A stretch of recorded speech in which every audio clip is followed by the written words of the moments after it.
Greetings, I'm Harriet Boon, and we're going to begin basic nature dyeing.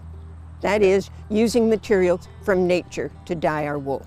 You cannot do this indoors, and you cannot use a cooking pot, because although there are chemicals, and they're natural chemicals, too much of any good thing is going to be poisonous.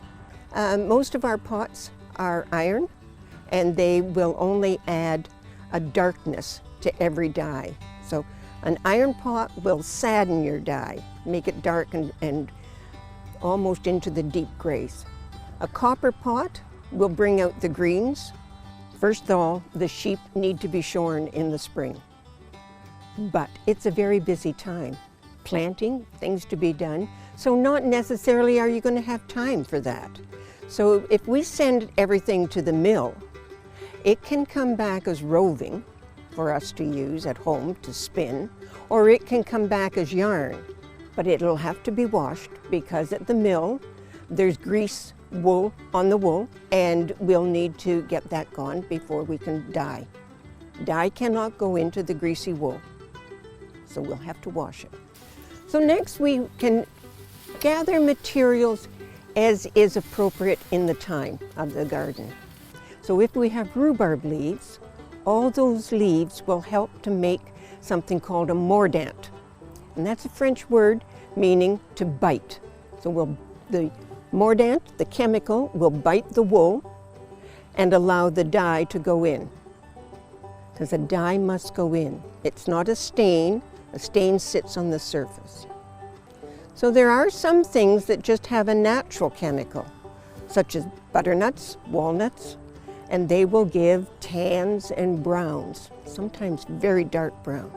This blanket is dyed with a butternut, I would think, a soft beige, but here is a little bit of a green tone.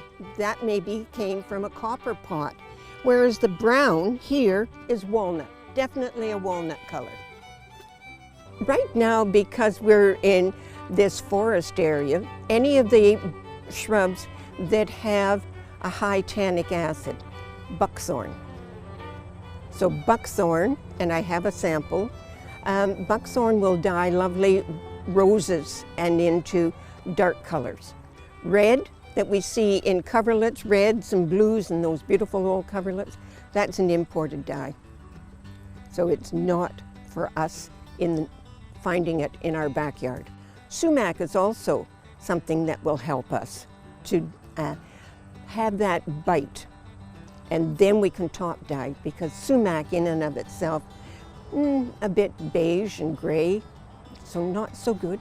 But if you use that first, and then you take goldenrod that we find in our fields and use that to make a dye pot, then we can have mordanted wool, skeins, ready to go into that pot.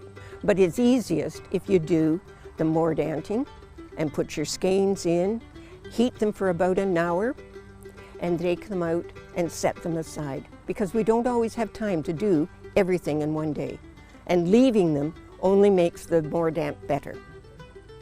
So the next day when we go back, we have to take our wet, warm wool and put it into the dye liquor of the goldenrod or the walnut.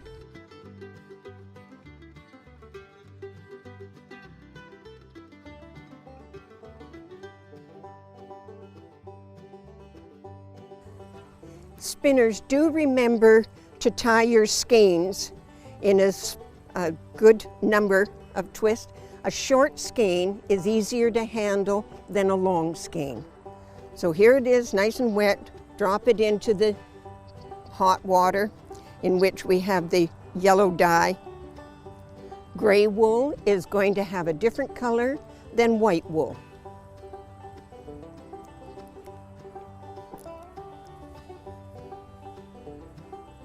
Just put it below the surface of the water. Don't stir it. If you stir it, you'll start to make felt, and that's not going to be helpful. We've had this yarn into the dye pot almost an hour, and you'll notice that it is not boiling. If you boil the dyes, you're going to felt it and you're going to spoil the yellow. So just a nice heat that we have here, and about an hour's time. Look at the color we have now. That was the white wool, and here's the gray. You can compare them. What I'd like to do next is take a little bit of vinegar and add it to a copper pot of hot water and watch it change color. So one skein to go into the brass pot with vinegar, with some of the hot dye liquor, and the other one to go into the copper pot. And one pot, one skein, which has not been gone into either of the pots, so we'll be able to compare. That was the copper one. It hasn't changed that much this time, but maybe it was because the dye vat was very strong. It doesn't always change dramatically, and sometimes it will. So, our original, the brass, and then the copper.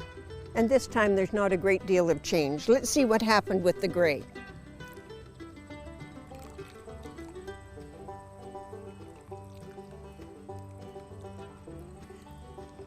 In the brass pot, it is a brighter yellow than it was originally. Let's see what copper, with a bit of an iron poker in there.